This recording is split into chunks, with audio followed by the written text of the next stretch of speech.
میں کوئی اپنی علمیت نہیں چھاڑ رہا، نہ آپ کی حقارت بیان کر رہا ہوں. اپنے آپ سے کویسچن کر لیں، کاپی اور پین لیجئے گا، گھر میں آج جائیے گا، کن چیزوں سے نماز ٹوٹتی ہے وہ ذرا لکھیے گا.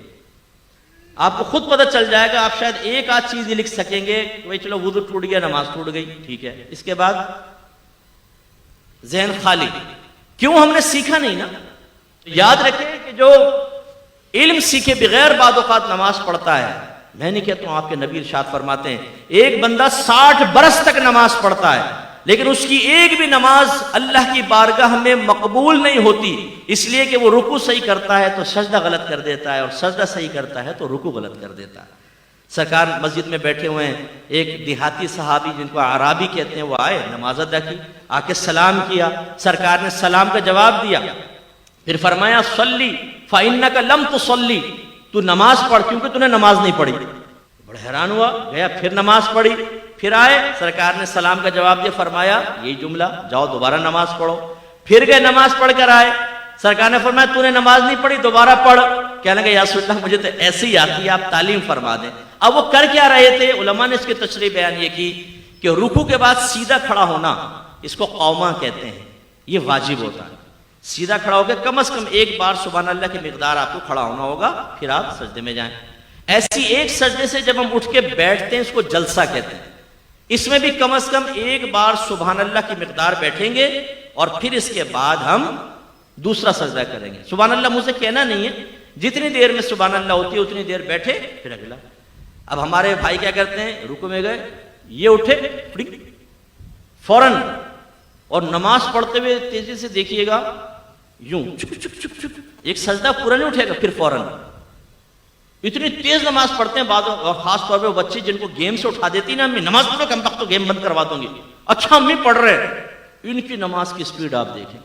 ابھی ہم جیسا آدمی الحمدللہ رب العالمین الرحمن الرحیم پڑھے گا، وہ رکوع میں بھائی تو نے مشین لگا رکھی ہے منہ کے اندر، اتنی تیزی سے ختم کر لی تو نے، اور یہ رکوع بس پڑھو ایک دم فارغ ہو. سنت غائب ہے نا، سنت موقدہ، غیر موقدہ، نوافل اس سے بالکل مبرہ.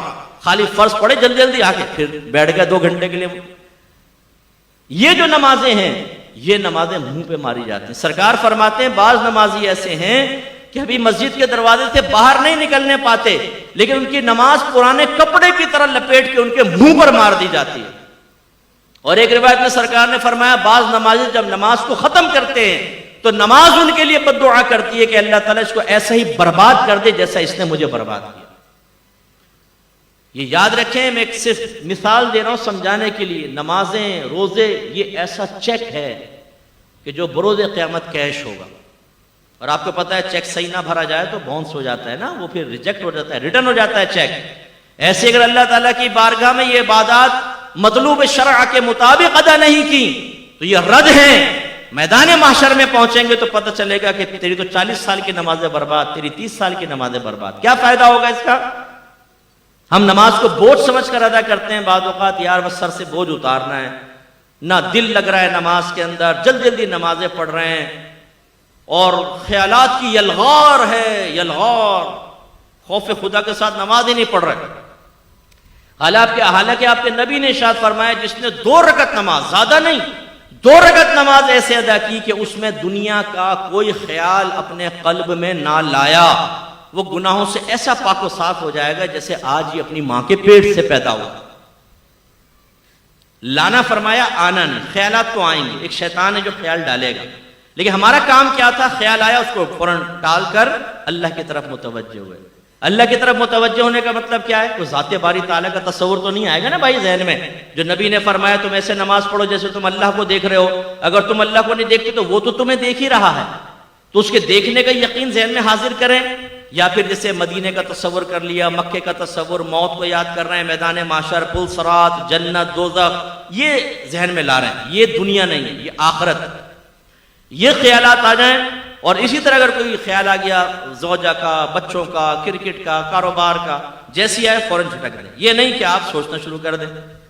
تراویح میں کھڑے ہو گئے ایک نوجوان اور PSL سٹارٹ ہو گیا، بولنگ کرا رہا ہے، بیٹنگ کر رہا ہے پوری، اور میچ بھی جیت گیا، ٹرافی بھی اٹھا لی. لیکن جیسے ٹرافی دینے لگے امام صاحب نے کہا اللہ اکبر، ٹرافی غائب. تو رکوع کرنا پڑا. تو یار ابھی ٹرافی بھی مل جاتا. ایک کنجوس آدمی تھا، اس کو وہ نماز اس کو مسجد میں پہنچا تو جماعت نکل گئی، تو بڑا افسوس کرنے لگا. لوگ بڑے متاثر ہوئے، کہا کہ ہمیں آپ کے جذبے سے بہت سیکھنے کو ملا ہے کہ آپ کیا جماعت نکل گئی اتنا آپ دکھ کر رہے ہیں. کہا بھائی یہ بات نہیں ہے، مسئلہ یہ تھا کہ جب امام صاحب کے پیچھے نماز پڑھتا تھا نا تو اپنے دکان کا پورا حساب آرام سے کر لیتا تھا. اب امام صاحب اکیلے نماز پڑھوں گا تو حساب کے علیحدہ ٹائم نکالنا پڑے گا، میرا وقت نکل جائے گا. تو یہ صورت حال ہوتی ہے کہ جو چیز ہمیں کہیں یاد نہیں آتی آپ آزما کر دیکھیے گا وہ نماز میں یاد آئے گی. اسی لیے ایک آدمی امام اعظم ابو حنیفہ رضی اللہ تعالیٰ عنہ کے پاس آیا، کہنے لگا حضور میں نے کچھ اپنا خزانہ دبایا تھا، اب بھول گیا کہ کہاں دبایا تھا، کیا کروں؟ فرمایا علاج تو بتا دوں گا لیکن تو کرے گا نہیں. کہا کہ جی کیسے نہیں کروں گا، آپ بتائیں، کیونکہ اس کے لیے تو ہم تیار ہیں نا. اگر میں کہوں 5 وقت نماز پڑھیں، داڑیاں بڑھائیں، دین علم یہ دین سیکھیں، اللہ آپ کو جنت دے گا، ہم میں سے بہت سے کہیں گے ہاں کیا صحیح رہے بالکل، اللہ ہمیں توفیق دے گا، بس توفیق دے گا. اور اگر میں کہوں میں آپ کو وظیفہ دے رہا ہوں 100 مرتبہ آپ کو پڑھنا ہے، 100 مرتبہ فجر کی نماز کے بعد، اسی دن آپ کو 1 لاکھ روپے نہ ملے تو فقیر کا گریبان پکڑ لیجیے گا. آپ کہیں گے مفتی صاحب اگر گھر میں چائے پی لیں تو بڑی مہربانی ہوگی. پھر آپ اس کو پوچھیں گے، پوچھنے کے بعد اگر میں یہ بھی کنڈیشن لگا دوں کسی نے شور کر دیا نا یا آپ بھول گئے گنتی، ختم، دوبارہ شروع، تو آپ اس کمرے میں داخل ہونے سے پہلے گھر والوں کو کہیں گے کوئی آئے نا ٹانگیں توڑ دوں گا، تم لوگ کم بخت ہو، نکل جاؤ، بچوں کو باہر نکالو گھر سے. اور مصلی پہ بیٹھ کے ایک ایک دانہ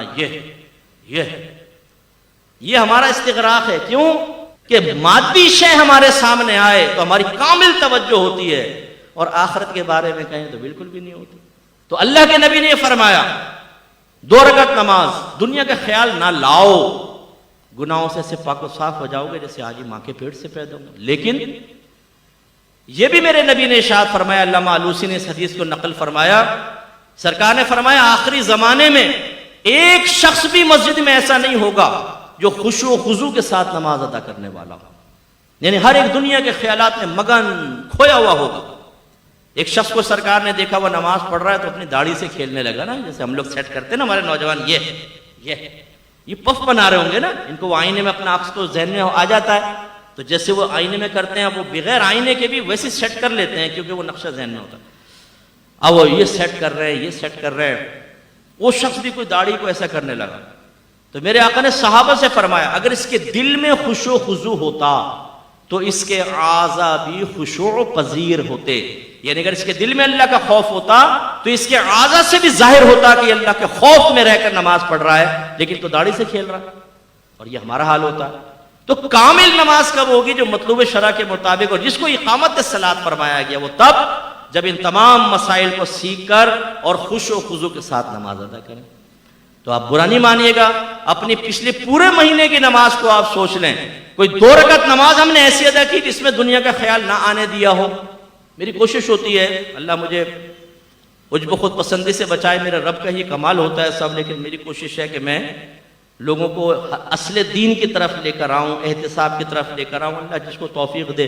تو میں جب جمعے کی نماز پڑھانے لگتا ہوں تو میں سب کو کہتا ہوں یہ 2 رکعت نماز حدیث سنا دیتا ہوں اور کہتا ہوں کم از کم یہ 2 رکعت نماز ایسی پڑھنی ہے کہ دنیا کا کوئی خیال دل میں نہ آئے.